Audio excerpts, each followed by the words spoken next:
కొడుకు బిడ్డ పుడితే వాళ్ళ ఒక్కతిగా చెప్పి కాదు బిడ్డ లోకాన్ని నమ్మొద్దు వెనక రోజులు కావు నీకేదో ఓటేస్తారు ఏజెంట్ గాని నమ్మి మనం ఆగమైన మన చుట్టే ఉన్నాడు మనతోనే తిరిగిండు మనకి ఎందుకు కొట్టుకొచ్చిన్నాడు ఇప్పుడు పోయి తిరుపతి గాంతో ఎగురుడు దూకుడు మందు తాగుడు వాళ్ళ ఫామ్ హౌస్ లో వాళ్ళ కథలు కాదు వాళ్ళ లెక్కలు కాదు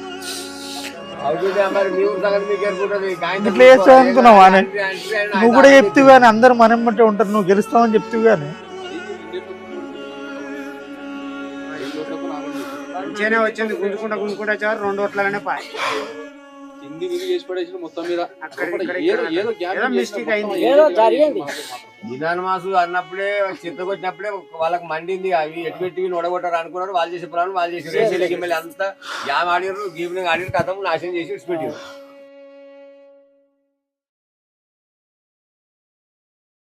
రేపు ఎమ్మెల్యే సాబ్ వస్తుండ్రు కొంచెం మందిరంతా గెదర్ చేయాలి మనం చూసుకోవాలి మరి సార్ దగ్గర. ఏ సర్పంచ్ ఏందుకు మోరీలు ఏం పరిపాలిస్తావు నువ్వు? రే ఏం తలగా తిరుగుతుందారా? ఎప్పుడు పడితే అప్పుడు తాగేది ఏం కొరడు రాదే? నేను తాగుతా బరాబర్ వడతా. నువ్వు దొంగ సర్పంచ్ ఎమ్మెల్యేని పట్టుకొని పెద్ద మోసం కూడేసుకొని ఏజెంట్ తోటి నువ్వు ఎన్ని కుమ్మక్కుగా నువ్వు ఎట్లా గెలిచినావు?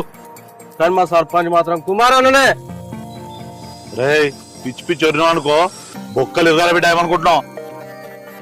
నువ్వు ఎంతో వరినా మా సర్పంచ్ కుమారన్న జిందాబాద్. సర్పంచ్ కుమారన్న జిందాబాద్. ఎప్పుడు చూసినా కానీ ఓడిపోయిన సర్పంచ్ కుమారన్న అంటున్నారు. ఏ ఊళ్ళో చూడ ఏగా తాగబోతుకుంటా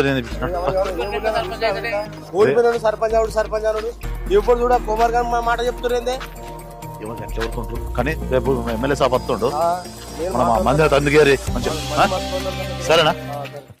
కమిషన్ గుర్తుంది కదా అదే అంటాను. Okay right okay. ఏం సర్పంచ్ సాబ్ ఊళ్ళో ఎట్లుందంతా? మంచిదే కానీ ఊర్లో మొత్తం పరిశాన్ చెప్తుర్రే. మీరు దొంగతో గెలిచారు, మోసం చేసి గెలిచారు.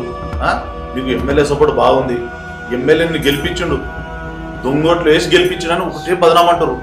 ఓడిపోయినా కానీ ఆ కుమార్ గారిని సర్పంచ్ అంటారు. ఇప్పుడు అన్న మనం తిట్టుడే ప్లస్ మిమ్మల్ని కూడా తిడుతురా అన్న. నాకు అదే బాధ. మనకి ఎలక్షన్ లో పైసలు ఎవరు ఇచ్చారా ఆయనకి?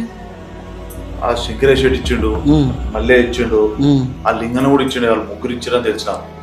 వాళ్ళ నంబర్లు చెప్పు. ఏం శంకర్ సేట్ ఊళ్ళో మిత్రులకు బాగా పైసలు ఇస్తున్నావాట కదా? ఆ కుమార్ గారిని కూడా 5-6 లక్షలు ఇచ్చినవాట కదా? ఈ వారం రోజుల్లో వాళ్ళ డబ్బులు వసూలు చేయాలి. వసూలు చేయకపోతే నీ రైస్ మిల్లో దాడి జరుగుతుందో చెప్తున్నా. సరే సార్ మీరు చెప్పినట్టు చేస్తా సార్.